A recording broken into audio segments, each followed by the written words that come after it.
We're going to be talking about how to diagnose MySQL performance through PMM. PMM is Percona's monitoring and management solution, and it condenses the knowledge of performance diagnostic of many, many years into a handful of dashboards that are really useful. Besides, I might have some bias here, but I've used other dashboards from other monitoring solutions, and I believe these dashboards are really well put together. Like they condense the things you need to see, and they are presented fairly well. So I have an application that is running here, and I have my friend Matt Yonkobit, who is going to be breaking things on the back. And I have, well, a database where I started a create index, but it's taken some longer than I expected. I apologize, but we can start anyway. So PMM, it supports MySQL, Mongo, Postgres, Proxy, SQL, and HA Proxy. Today we're just going to be looking at MySQL, and of course Linux.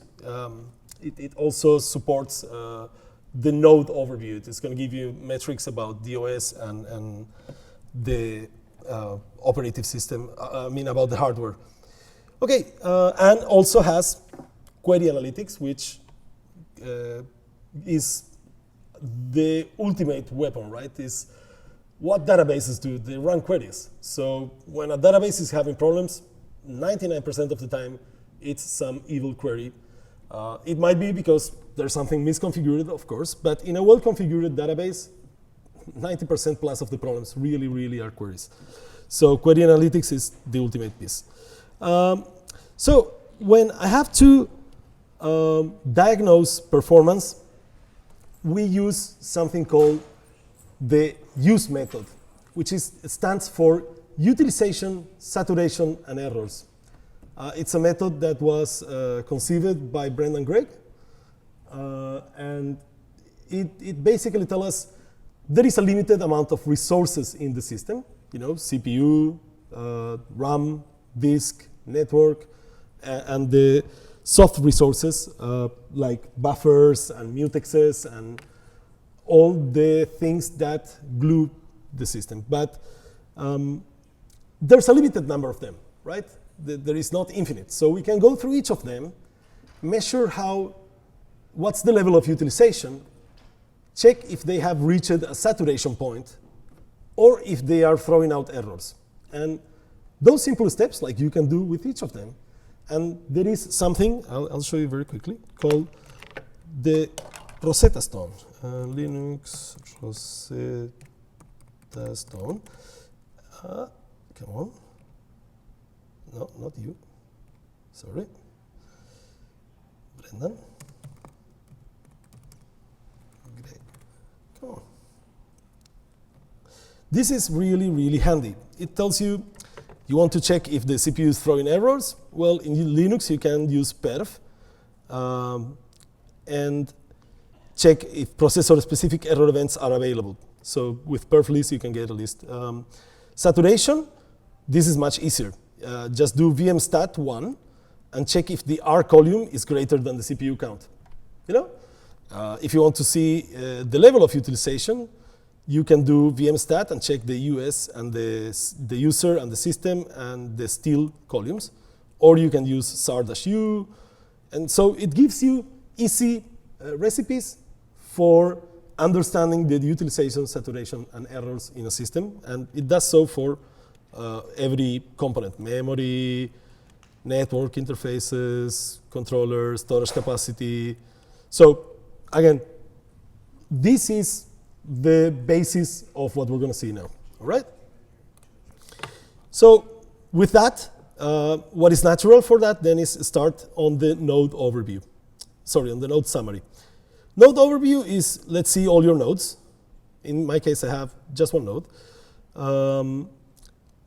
And, well, I have two. But I will go directly to the node summary. And here, You can choose which server you want to look at. So I'm going to be looking at my database. There you go. And it gives me some basic details like how the uptime, how many CPUs, current load average, the disk space, what is the minimum space available. Again, bunch of details. I usually take a look at this, which is the output I am most familiar with. This is PT Summary. And then after learning a bit about the hardware I have, because I need to know, like, again, to use the use method, I need to know the limits of my hardware. So now I know the memory, I know how much disk space, I know the virtual CPUs. I can take a look at the networking interfaces over here. Chop, chop, chop, come on. So it's telling me it's not giving me the interface information. Sometimes PT Summary won't give you that. You will have to go to, in this case, if you don't get it here, you will need to go to the node and obtain it. But usually you will see Ethernet, and it will give you the speed and whether it's working in full duplex or not. Again, with those in hand, we can start with the utilization itself. So let's make it last 30 minutes. Yes, that's more interesting. And the panels are divided by concepts, right? They are different concepts. Like I'm taking a look at the utilization and, again, the saturation. And then I'm looking at context switches. In this case, the workload has been running. It's, again, running on this server here. And I'm going to tell my dear friend Mati Onkovic to actually break it.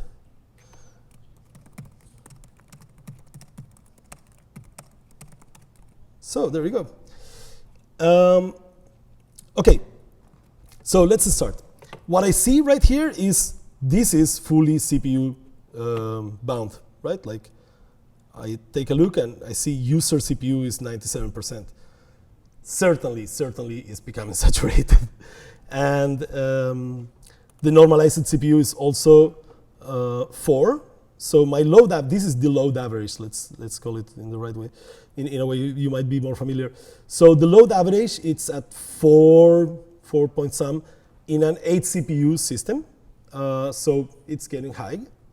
And there are cores which are 100% saturated. So some cores are less busy and some are fully busy. So, you know, when I see user land CPU, the first thing that comes to my mind is row scans. You know, like I will immediately say someone is doing a bazillion row scans. I will quickly check a bit more on this dashboard before switching to another dashboard. But, you know, like I look at that and I presume there are ongoing table scans or large range scans. In this case, I don't see massive amount of context switches. Context switches could also induce high CPU utilization. 20K on an 8 CPU box is not too heavy. It's not lightish, but it's not super heavy. But now we are, you know, in 6K. This is totally healthy. So it's not mutexes or contention or lock contention. So context switches.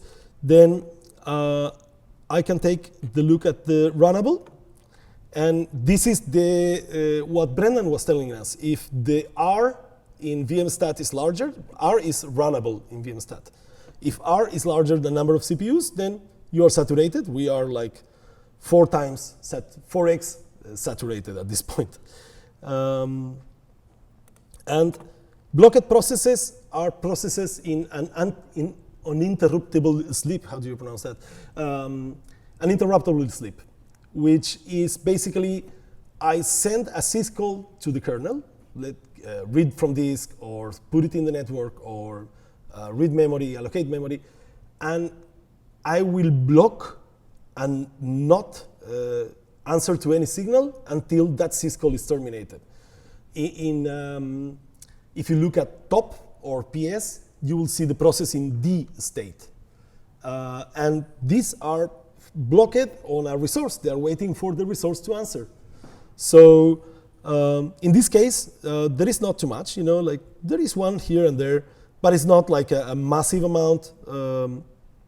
And it's, that doesn't look like it's the problem. Rather, I see that there's a very large either arrival rate or something that is causing slow response, and so threads pile up, and there's a lot of runnable process.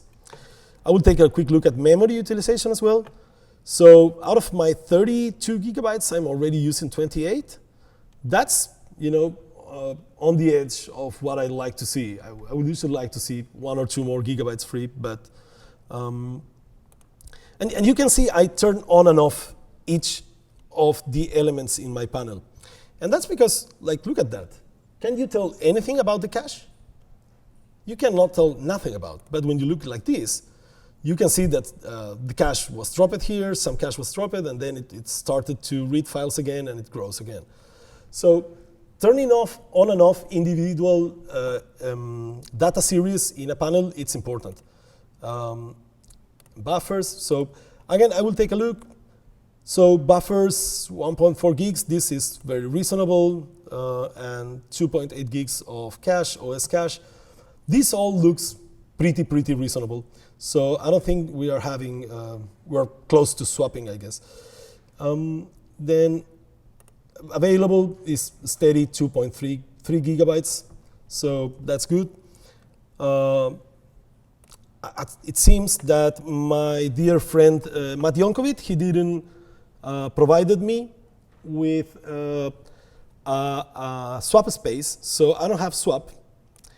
And this is one thing we could add here. We could, before you swap in a system, you will have VM scans. The virtual memory, there's a process called kswapd that is going to start scanning memory to compact and reorganize pages so that you can actually do the allocations you want. It's not going to swap, but it's going to be very ineffective anyway, because that page scanning is costly. Usually, I will see that in a system with SAR-B, but sadly, we don't have. So he's running some query. Let me see. Oh, my SQL client ran out of memory. Wow. He is lacking an index, obviously. So my friend is running stuff on the background. I don't know what he's doing. That's why his evil laughed. So again, I was saying, SAR, we don't have it, but you could add a custom panel. I should, that would have been a good idea. I didn't prepare it, but you can have custom data sources with PMM. And you could build your own dashboards and set up like any other Grafana. So if you know Grafana and you know Prometheus, then you are all set to go and build your own dashboards for whatever is missing. I/O activity, there was some big I/O spike in there, 60 megabytes per second. That's quite a bit, but it's not crazy. Then you have write latency under 1 millisecond, read latency under 1 millisecond. So I/O is good, and even when there was a spike here, we still had under 1 millisecond response times. That's fairly good. Network traffic, again, we see 600 kilobytes of incoming queries. So apparently, here I can tell you, MySQL was getting more queries, and suddenly the workload dropped. And it's not because MySQL became unresponsive. The application must have stopped sending queries at some point, because otherwise we will not see the network coming down, right? We will see the queries piling up and the threads in the runnable state, but we will still see the query at the same rate.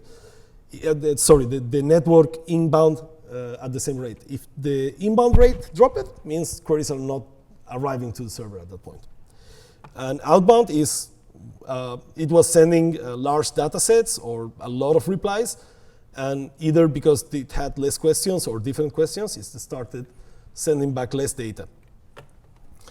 Okay, then you have an aggregation. Hourly aggregation might be useful for diagnosing some issues. Then you have, again, errors. So transmit drop and receive drop, and errors directly. So again, these are part of the methodology we use for performance diagnostic. And then for network saturation, a segment retransmit, it's a signal that the network is becoming saturated either on the software stack, on the network card, on the cable, on the router, I don't know where, but somewhere a packet took more than 200 milliseconds to receive the ACK, the ACK, and so there was a retransmit. Again, 200 milliseconds is a lot of time in databases. So when you see retransmits, and if you see one, you can be sure it's 200 milliseconds. If you see multiple, it could be the same retransmit taking 300, 500, 600, because that timeout is growing. So it's exponential backoff. It's kind of an exponential backoff. It's going to wait longer before giving up and wait longer before giving up. So the timeouts grow. Again, this is a sign of network saturation. So with this, I now know, oh my God, like someone is reading rows like crazy. We still see. So less queries are reading more rows. And what I will do is I will go to the Mysql summary. Sadly, it sometimes changes the time range you had selected. If you switch through this menu, I believe if you switch through this one, it never changes. So I'm not going to look too much at connections. They look stable, and it's unlikely that the problem was there. Connections remained stable, but we saw the network volume, the throughput reduced, so we can tell it's the same amount of clients doing less queries. It could be simply that the queries are taking so long to reply that the client is not sending the following query, which is the most likely thing. And then aborted clients.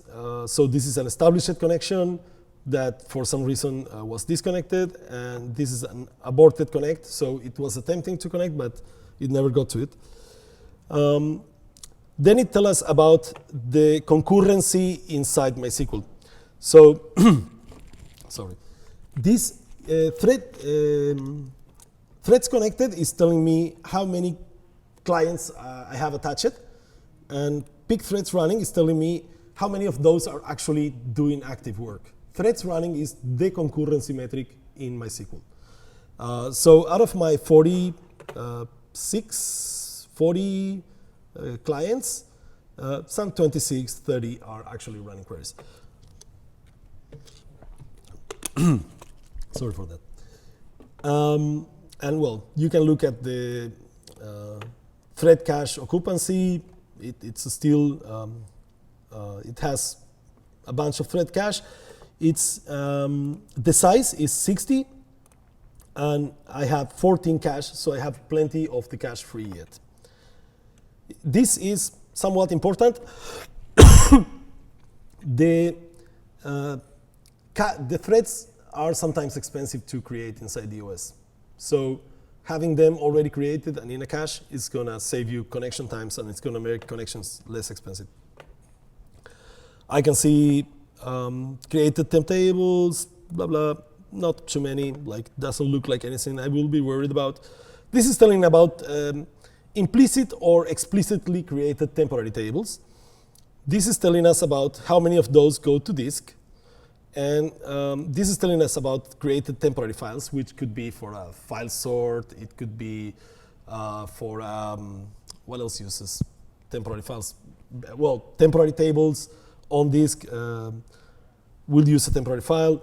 So this is, again, giving us information about what's going on that kind of objects. Slow queries, it says I have none. But let me tell you, there must be slow queries. It's just that the threshold for a query to be considered slow is incorrectly set. We don't have variables management implemented yet in PMM. It's on the roadmap. So what I'm going to do, whoa, he is running a lot of stuff there. So what I'm going to do is do show global variables like long. 10 seconds, set global long query time equals 500 milliseconds. It's a reasonable number to have. And I'm going to put some other index to be created.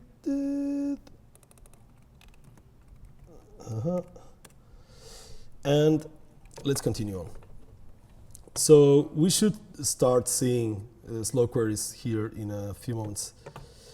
And then it's telling me about, okay, Marcos, you have select scans, which is queries not using an index.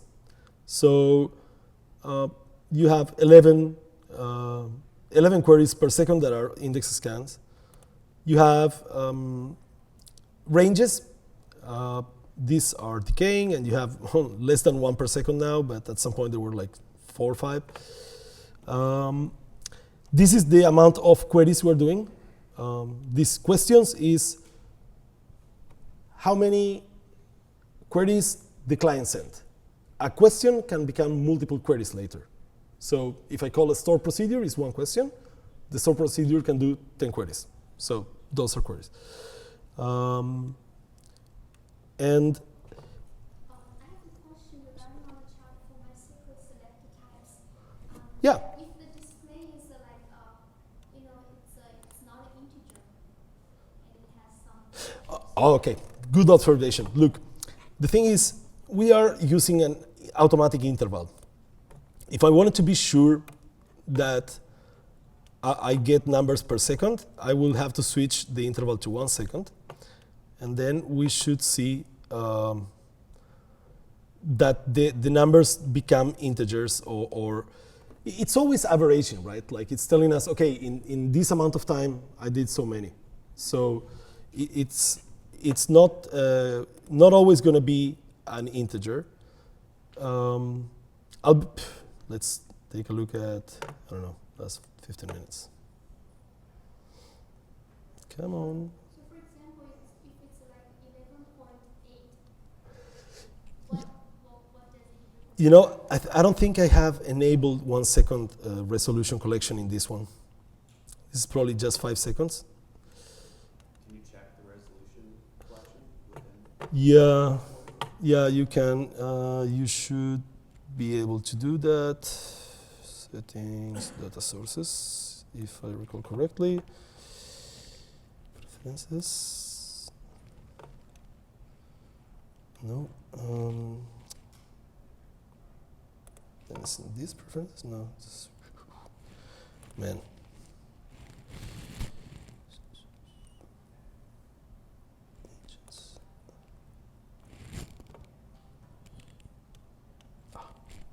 I always do it from the command line. Let me find it here. I'm sure you can see it here.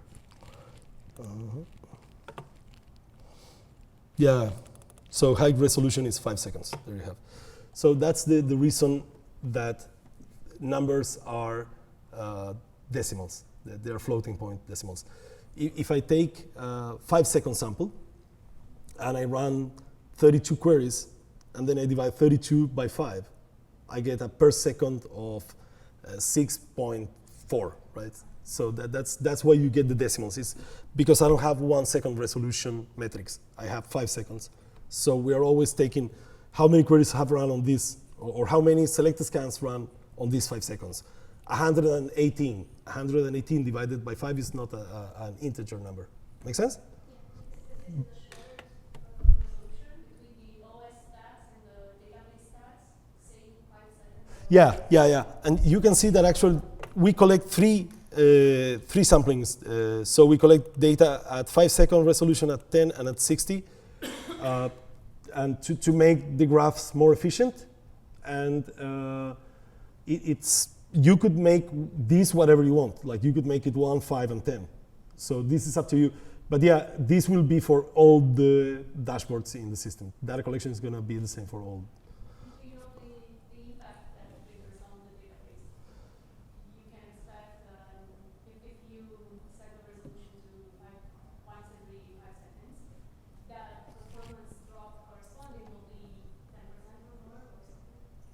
No, I don't have a figure. It also depends on your concurrent workload. And like if you have 4 CPUs and you do data collection every 1 second, you're going to be taking a lot of the CPU. If you have 48 CPUs, you're going to be taking a small percent of the CPU, right? So it actually depends. That percent, if we wanted to express that in percents, it will depend on the hardware at hand. Make sense? All right, back to our analysis. Let's see where we are. Mysql Summary. So I was trying to check time, sorry. Of course, you can select times like this, time ranges like this.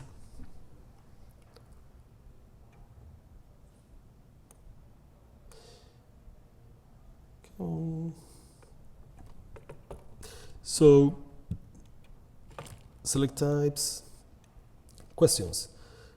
So my friend is changing the application behavior widely in the back, right? So what normally happens is there will be something like this, right? And customers are going to tell you, oh, please diagnose that spike. And then what you will do is focus on running after that spike. But my analysis right now is, again, let me open new tab. What did I do? Why so many times? CPU is still crazy high, I guess. Oh. No, not last 12 hours, last 30 minutes. Come on. So he normalized CPU. Oh, the index, we created those indexes and it became better. So if we wanted to, again, the nice thing about PMM and monitoring is you can diagnose past problems. Many customers come to us and they tell me, oh, my database was slow. Okay, do you have data collected back from when it was slow? No. Then it's going to be very, very hard to help you. So with PMM, am I looking at the right server? No, I'm looking at the wrong server. Oh, that's it. Make sure you're looking at the right thing. That's important. Okay. Sorry for the digression. So again, we're focusing on why the 100% CPU. And that's the question we want to answer, right? Not about one particular spike, but so table logs, we look at scans, network traffic. We look at scans, sorts. Here it's telling us about sorts. There is not much sorting going on, 5 operations. Unless these are massively large sorts, it's unlikely they are consuming that amount of CPU. But, it could be. Yes? We use Percona, which is basically what this is. Our chief problem is with the Prometheus agents. Sometimes when we get really high CPU, I'm talking about the box is saturated, we lose our data from Prometheus. It doesn't go to Percona. So we've actually had to isolate cores from the database. So we're taking two. So you're pinning the processes to certain cores so they have guaranteed CPU. Exactly. So we solved that problem by using Victoria matrix. Okay. And instead of doing pull, we do push. And so we collect the data on one side and then push little by little to the other side. And that guarantees you don't lose data. Sure thing. So Mysql sorts is growing. He is doing stuff in there. And here comes, I believe, the most interesting part. Let me go very quickly through this other. Again, we have the network traffic. We already saw that. Table logs. You might wonder, why do we have table logs if this is InnoDB? Those are either metadata logs or they are auto-increment logs, and those are counted as table logs. Am I missing any, Señor Lefred? Table log, oh no, it's fine, I'm just kidding. Then you have memory overview from the MySQL side. I'm using 23 point some gigs for the buffer pool. I have a fixed, the block buffer size has not changed, the key buffer size has not changed. And this is what I believe becomes really interesting. So this is telling me in what operation, what command was the database running.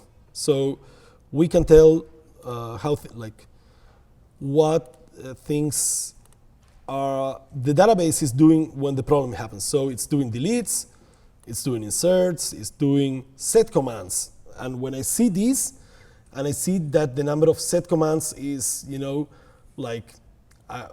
equivalent to the number of inserts or deletes, or close to it, I will tell the customer, correct your connector, your Java connector or your Python connector or your Ruby is doing set autocommit, set names, set transaction isolation.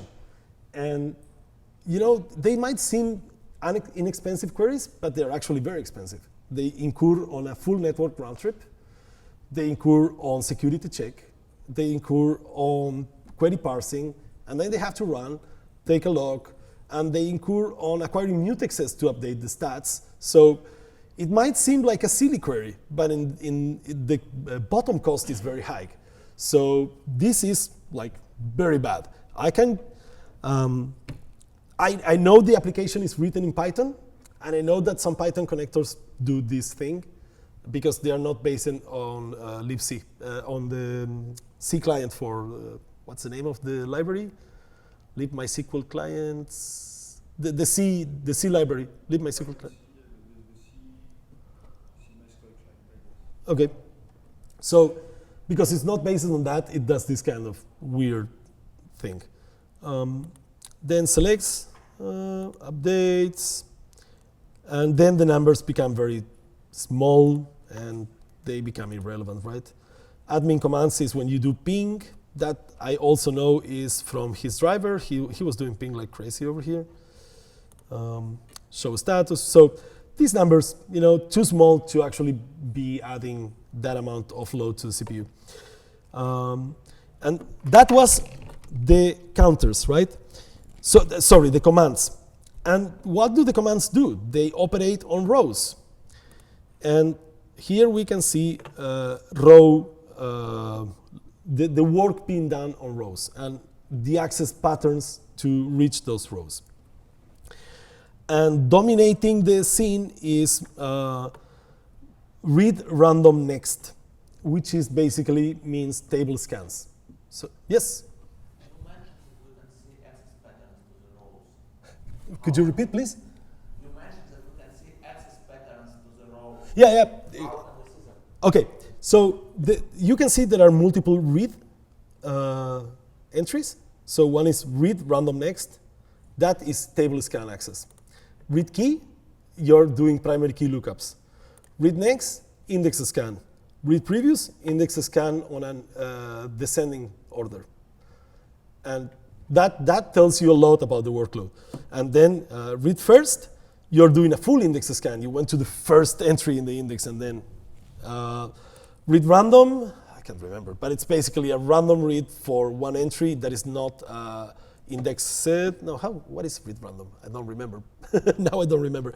And read last is, again, the opposite of read first is I'm going to do a full index scan in descending order. So those are telling you about the access patterns. Make sense? Are these documented? Yeah, do we have any document to explain? There is a very good blog post from Oli, from what's the name of his company? From Dual. The guys from Dual. Grab me at the exit, and I'll show you the blog post where I learned this 10 years ago.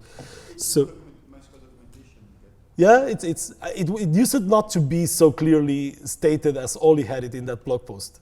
I mean, it's documented, but the blog post is very clear. You don't want to see it. You see the first one, not like that. Yeah, in this case, you know, it's doing 12 or between 8 and 12 million rows per second.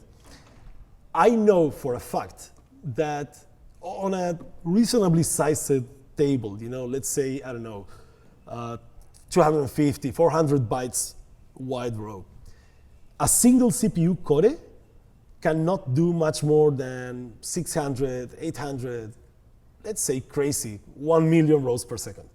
So 8 million rows per second is battering the CPU. This is just beating the hell out of it. So that, and the largest amount of rows I was able to scan on a very well-tuned machine, you know, a big amount of RAM, 144 CPU cores, it was like 86 million, something like that. And that was like just tuning everything for reads and only reads, and you know, it was like, absolutely, it was the best throughput I was able to obtain from a machine. So again, 12 millions, and look, it's dwarfing. Look at this. The other ones are dwarfed by this. So this is our problem. Now the problem seems to have receded. It became smaller at this point, right? But, so it became smaller, still is 4 millions. It's still high. You know, I can see, where you, like right here, you can still, it's still 4 millions, right? So something changed in the workload. Possibly, remember I created an index. That is, I first created one index and then another, and those indexes are bringing down the number of scans. So again, this is the problem. So what I will do is I will say, okay, I'm gonna pick, I'm gonna choose like one slice of time. I'm gonna choose the highest just to make it more obvious. And then I will say query analytics. This time, look, it preserved the time range I had selected. So the queries I'm going to be seeing here are the queries that were run on that period of time.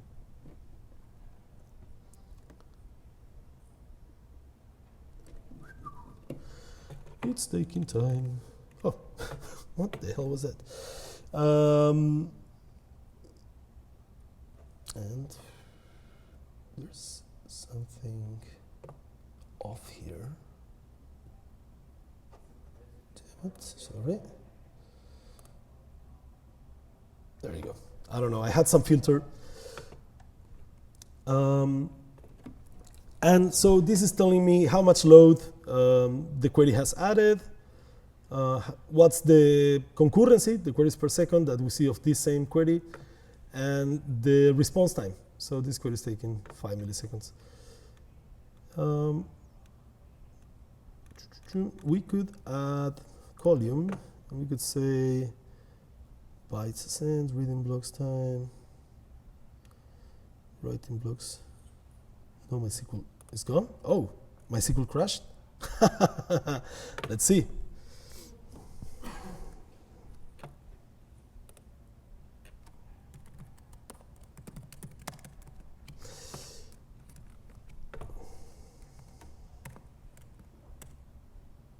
Okay, no, it didn't crash. No, MySQL. Oh, QAN did not have MySQL metrics? Oh, it's true. Why not?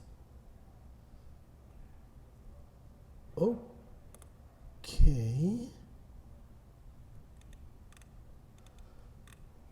What the heck? Yeah, indeed, I don't have MySQL. Like, I only have Postgres. This is, so what we're seeing here, PMM monitors itself. Oh, good. Yeah, let me do that. PMM monitors itself. And it's only showing me the monitoring for itself. I don't know what I did wrong. I broke my own PMM. I had set this up some days ago, and it should have been running. Let me do last 30 days very quickly. So yeah.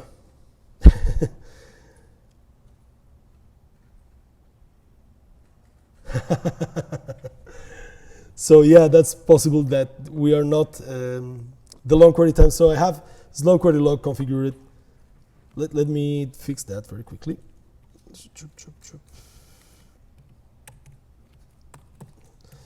So 50 milliseconds, or let's say 25 milliseconds, it's already in a slow query in my world. Like, we expect queries to take 1-2 milliseconds and be steady. So in my day-to-day, people expect that kind of response time. But a bunch of days ago, we had been running the same load, so I can take a look. And I know it was this query. I'm cheating a bit here, I'm sorry. The demo gods are not with me today, so I apologize. And it's showing me, okay, this query was taking 2.83 seconds, which is a whole lot. And we can see the explain for the query. And it's telling me, oh, it's a range, and it's using this key. And it's collecting 100K rows. And it's just the explain you will see in a regular explain. It also allows you, I need to configure that. Basically, you should be able to see the table information. It will show you table status. And here we can see query count, so how many queries. So it tells me it's 0.5 of the total, but is rows sent and rows examined are 91 and 75% of the total. So I can tell this query is evil, right? It's only 1% of the load, but it represents 70% of the utilization of the system. So again, I will deep dive and try to go after this query. Let me see if this came back to normal now. That's 5 minutes.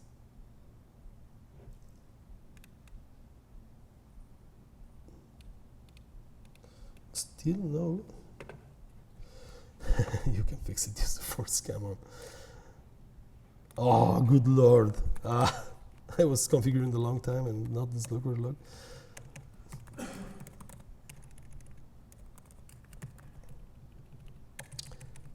I should have known. There you go. Oh my, I'm sorry for that. So let's take a look at some of the other dashboards in a minute. While that collects information from current workload, and we are going to have the query analytics in a minute, let's take a look at the other dashboards. So in MySQL, the other important dashboard, so the first one we saw is the Mysql Summary. Again, this is the go-to dashboard. After you identified what resource is being hit by the database, this will be my next dashboard. And the next one will be the InnoDB details. And here we can learn everything about the internals of MySQL, of InnoDB. This is perhaps not for the faint of heart, because you need to know a bit about InnoDB, like what is driving those spikes we're going to see. Let's take a look. So first, give me some basic information. Buffer pool size, how much that is of my total memory, how much redo log I have, how utilized my redo log is, the history list length, the highest history list length I've reached, how much data we are consuming we're sending per second, and how many fsyncs are doing. Oh God. Then let's take a look at last 30 minutes. It's going to give us a better data bandwidth. Yeah, that's more like it.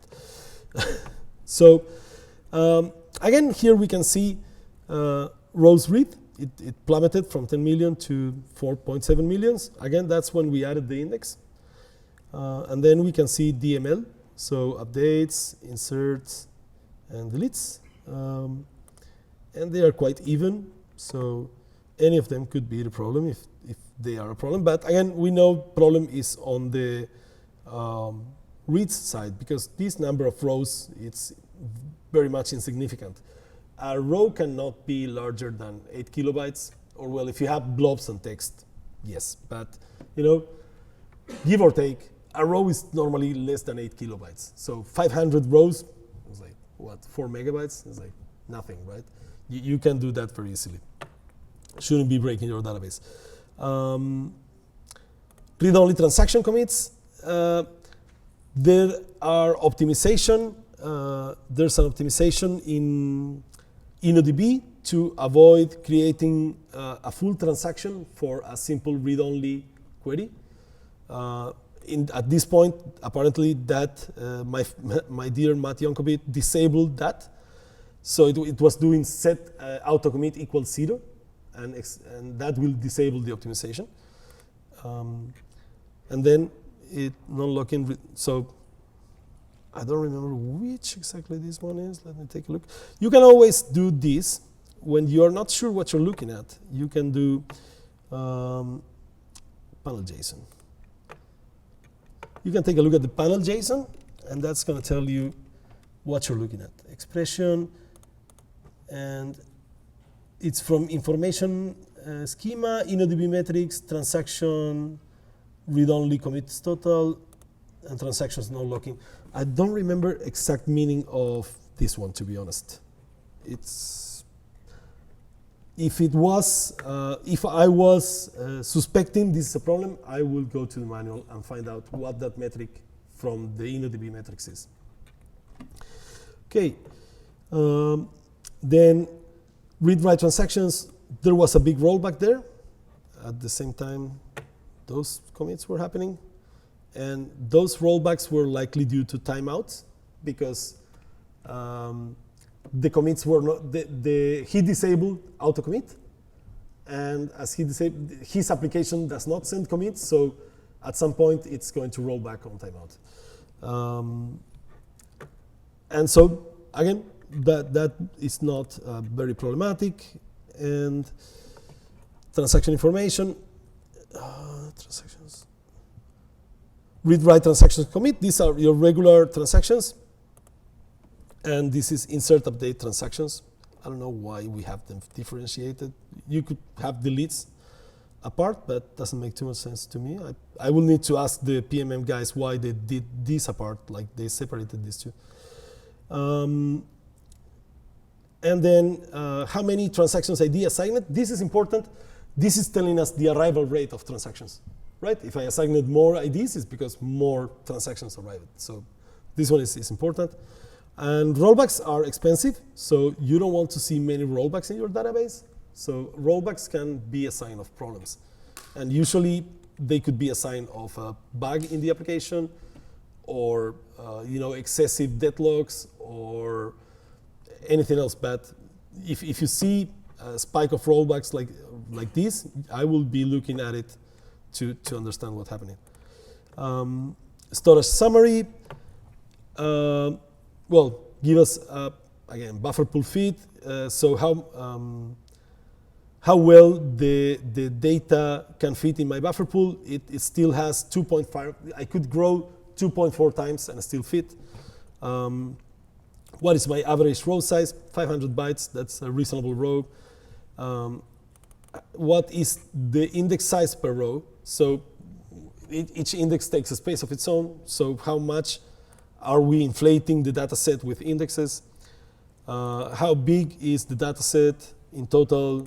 How much space is used? There is some compression apparently. It's the discrimination between data and indexes for this. How many rows in total in the data set? How much is the indexing overhead? And free space. This is fragmentation. How much is free spaces in my InnoDB pages? So if I do optimize, I could reclaim up to 1.21 gigabytes. And I can see the same over time. And we should see, like, if we he dropped an index. See, I could tell some index was either reorganized or dropped, but if you look at the last hour, we should see it growing. Oh, come on. How could that be?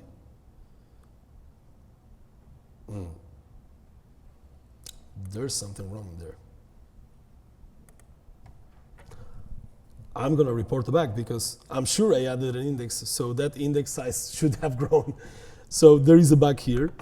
But again, you should be able to see that, like where indexes created, dropped, and how much space are taking. Then disk I/O. So this is telling us only about InnoDB. It's not telling us about the whole database, which is a whole other deal. It's telling us only about InnoDB.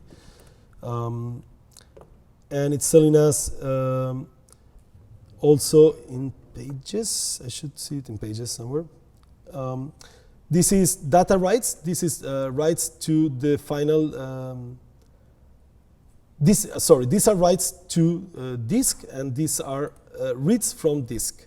So this is not all the operations I did, but just the ones that hit disk.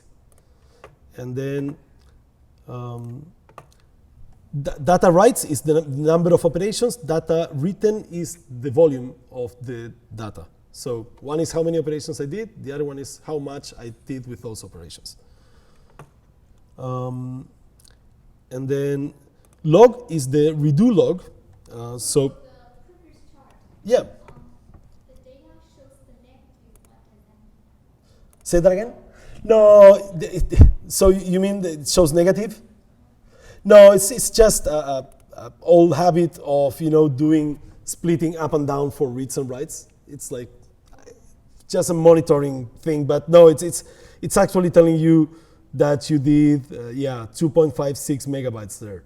It's not minus. You can actually see that if I step over, like in the pop-up, it's not negative number, right? So it's just an artifact of Grafana. The negatives are just an artifact of the monitoring system, of the graphing system, sorry.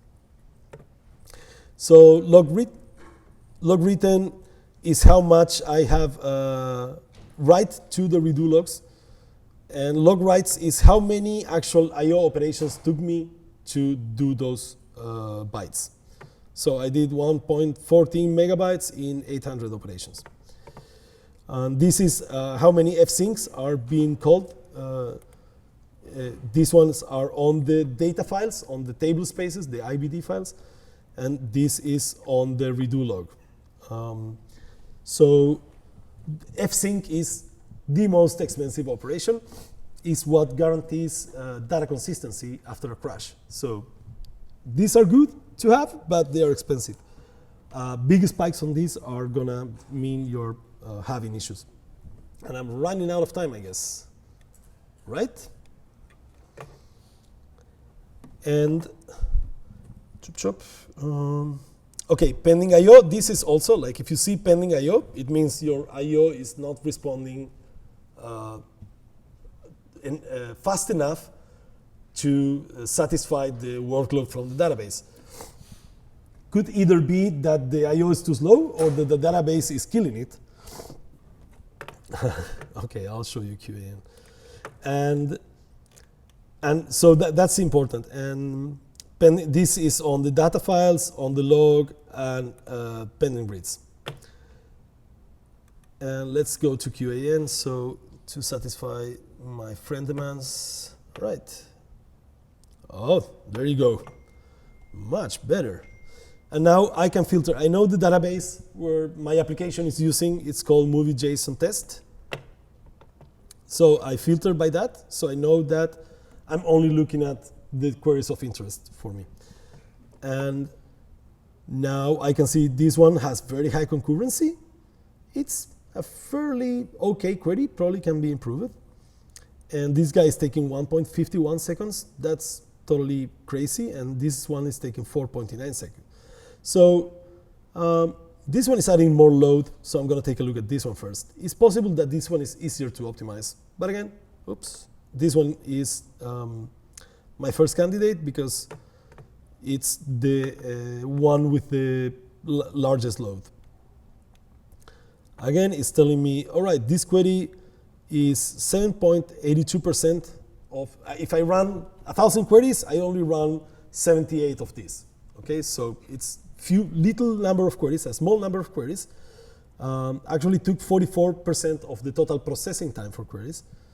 And they also induced 38% of the total log time. And the number of rows these queries have been reading represents 50% of all the rows read by all the queries that are being recorded in the slow query log. So this is a really horrible query. Let's take a look what it is. So what I will do is look at the explain, and it says all, and that's a table scan. So we can very easily go and create the index. Now I have the table information properly, and we can see, sorry, let me check again, what was the query? It's IMDb ID, and I have no IMDb ID index. So if I will go and add the index, I will solve the query. So let's go there. And what's the name? Always normalized metadata.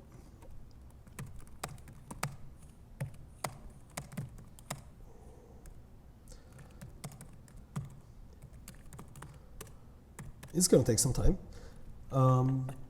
We should also be able to observe the impact of the alter.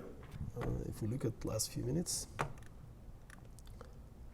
While the alter runs, let's see if we can actually catch if we can actually see the impact is having on the load. So something,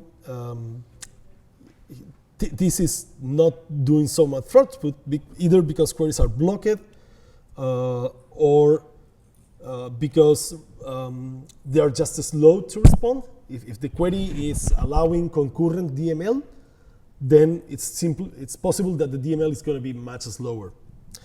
So what I will do to answer that question is take a look at the state in the process list. So we were looking at, okay, let me, Mysql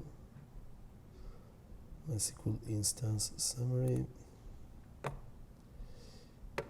and last 30 minutes. And so we saw that you could see operations, command counters. You saw the row counters, so how many rows were reading through one way or another, how many you're writing. And these writes are on the new table for the index creation, I mean. And then, let's see, and the process states. So you can see this one. It's going to be the one of interest here. Let's do last 15. No, it's okay. So executing. There were less executing queries. And optimizing opening tables. Yeah, I'll take a look at it.